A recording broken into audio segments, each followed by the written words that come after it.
After 15, part 2, we're going to continue with how you form questions, and now we're going to look at question words. And here are some basic question words that tend to be fairly regular. Où meaning where. Now notice how it has an accent mark over the U, so that means où as where rather than où as or, which doesn't have a question mark. Quand means when. Pourquoi means why. Comment means how. And combien de means how many. Now, these are all really common, so you should memorize them. Make sure you have flashcards.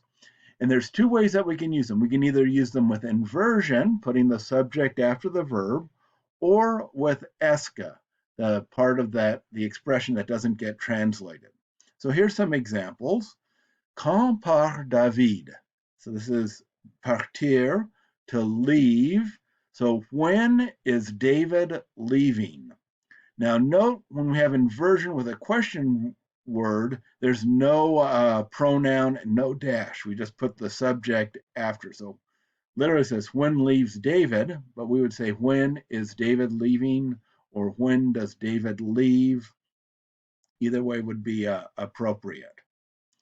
Now we can also leave David in front of the verb and put the inversion with a pronoun and attach it with a dash. So, quand David part-il?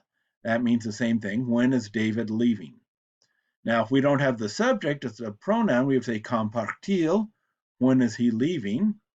Or we could just stick in esca after the question word and before the main part of the sentence. Quand est-ce que David part? When is David leaving?